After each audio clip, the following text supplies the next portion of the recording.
Good morning, lifestylers. So this morning when I was walking the Strand, I saw a sign that said, "Love is never wrong."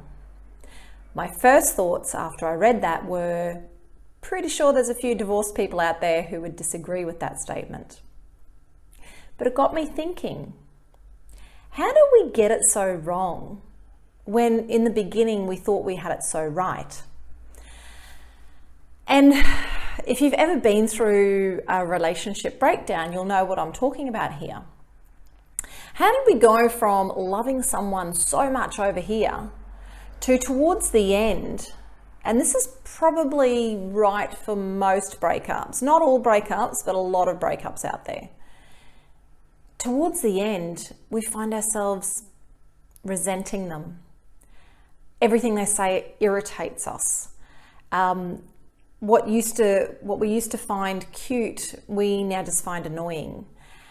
And you get to a stage where you missed the natural end point, where you should have been asking yourself, should I stay or should I go? And often what I've found is that we get so far past that point where we should have actually sat down and had a conversation together. We get so far past it that we kind of don't know how to get our way back to either that point or back to recreating what brought us together in the first place.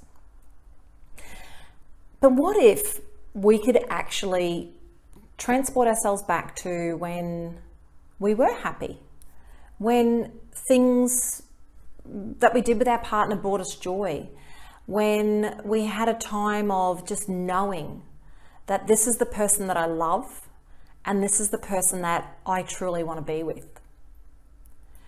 Now, I'm a big believer that we have multiple soulmates throughout our journey, and each of those soulmates will bring something different to our lives and to the relationship. And sometimes we can't accept that they just weren't meant to be part of our lifetime. And ever since I was 19, I have had a favourite poem called Reason, Season, Lifetime. Now, the original author of this poem is completely unknown, and this poem has been used and reproduced many, many times over the years. But what I love about it is when we can actually recognise whether that person was meant to be in our life just briefly for a particular reason, bringing us healing or joy, or it brings us something that we're missing, or whether that person is in our life for a season, just to bring us an unbelievable amount of joy, but enjoy it because it's not going to last long, or whether they're in our life for a lifetime and we get the lifetime one wrong. In my experience, lifetime relationships don't have to be I get married and I'm with that person for the rest of my life.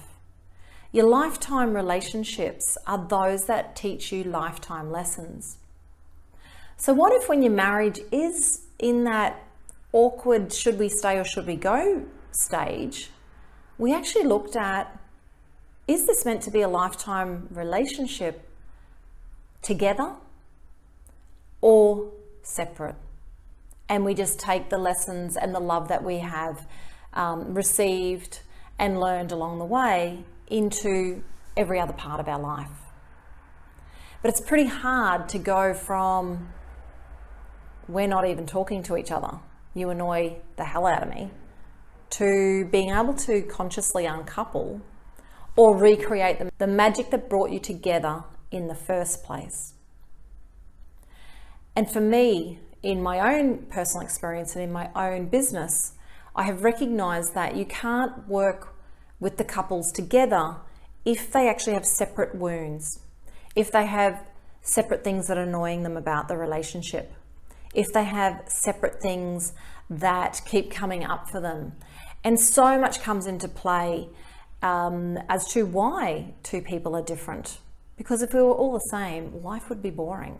So if you've resonated with what I've been talking about in this video and you feel like you're ready to let the past go in order to live the life that you want versus the life that you've been living, then click on the link below and test drive for 7 whole days our Trusting Your Intuition in Relationships. This is a short online course that you can watch anytime, anywhere, in the comfort of your own home.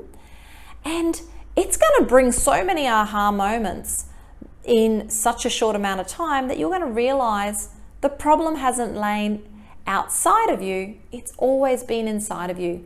And yes, we all love to blame our parents for our problems, and guess what? You're probably right.